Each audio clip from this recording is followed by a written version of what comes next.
Hello everyone. ये question डाला था हम लोगों ने हमारे टेलीग्राम चैनल पे, जिसमें आपसे पूछा गया था which of the following element have highest positive value of electron gain enthalpy. और ये पूछा था हम लोगों ने ग्रुप 18 एलिमेंट्स के लिए। तो मोस्ट ऑफ द बच्चों ने इसका आंसर गलत बताया। अब देखिए हम कंसेप्ट समझेंगे। मैंने पहले एक वीडियो बना चुका हूं जिसमें मैंने इलेक्ट्रॉन गेन एंथैल्पी और आपका दूसरा टर्म यूज करते हैं हम इसके लिए इलेक्ट्रॉन एफिनिटी। ठीक है। अब देखिए एंथैल्पी मतलब क्या है, ये आपका थर्मोडायनेमिक टर्म है। ठीक है, कैसा टर्म है ये? Thermodynamic term. मतलब अगर इलेक्ट्रॉन आसानी से ऐड हो रहा है तो आपकी एनर्जी क्या होगी? रिलीज होगी, मतलब नेगेटिव होगी। अगर आसानी से इलेक्ट्रॉन रिलीज हो रहा है, ऐड हो रहा है, तो इलेक्ट्रॉन की एंथैल्पी क्या होगी? आपकी नेगेटिव। और इलेक्ट्रॉन एफिनिटी क्या होगी? उतनी ही ज्यादा पॉजिटिव होगी।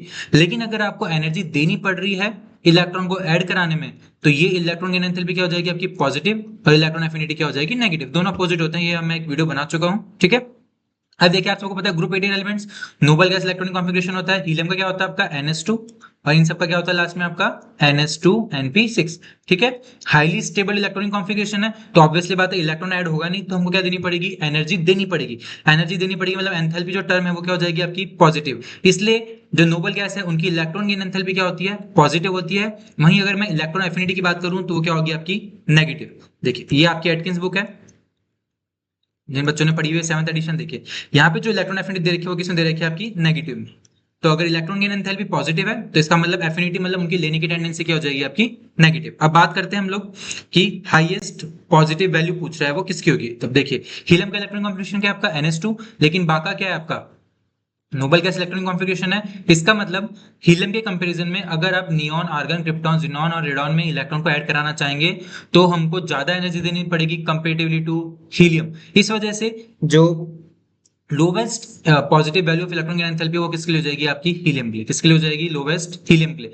मतलब जो सबसे ज्यादा आसानी से अपन इलेक्ट्रॉन ऐड कर पाएंगे वो किसके लिए हो पाएगा? हीलियम के लिए। अब अगर हम बात करें neon, argon, krypton, xenon, radon, तो आप सबको पता है ऊपर से नीचे जाने पे क्या बढ़ता है? आपका साइज बढ़ता है। साइज इंक्रीज होगा तो इलेक्ट्रॉन क्या होगा? आसानी से ऐड हो जाएगा, रिपल्शन नहीं होगा। इस वजह से इसके बाद जो इलेक्ट्रॉन की एंथैल्पी कम पॉजिटिव होगी वो किसके लिए होगी? आपकी रेडॉन के लिए, देन जिनॉन के लिए, देन आर्गन, क्रिप्टॉन की सेम होती है और सबसे ज्यादा किसकी हो जाएगी? आपकी नियॉन की। यही क्वेश्चन पूछा था आपसे। तो इस तरह से आप लोग पता करा सकते हैं कि किस एलिमेंट की हाईएस्ट पॉजिटिव वैल्यू होगी, किसकी? इलेक्ट्रॉन गेन एंथैल्पी की। एक बार और देख लेते हैं। हीलियम में इलेक्ट्रॉन कॉन्फ़िगरेशन क्या है? आपका NH2।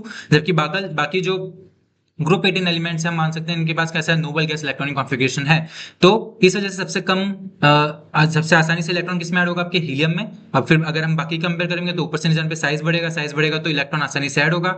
इसलिए इलेक्ट्रॉन की एंथैल्पी की जो पॉजिटिव वैल्यू है वो क्या हो जाएगी? कम हो जाएगी। और सबसे ज्यादा किसकी हो जाएगी? नियॉन की। ठीक है। इलेक्ट्रॉन की एंथैल्पी के बारे में था। और अगर हम इलेक्ट्रॉन एफिनिटी से पूछें तो हाईएस्ट नेगेटिव किसके लिए हो जाएगी? ऑब्वियसली बात है नियॉन के लिए। जस्ट उल्टा हो जाएगा। अगर इलेक्ट्रॉन गेन एंथैल्पी आपकी क्या है? पॉजिटिव है, तो जो आपकी इलेक्ट्रॉन एफिनिटी है वो क्या हो जाएगी? आपकी नेगेटिव हो जाएगी। ठीक है। तो इस कंसेप्ट को ध्यान रखना है। और अगर अभी भी समझ में नहीं आया आपके तो प्लीज कमेंट सेक्शन में कमेंट करके आप पूछ सकते हैं। Thank you.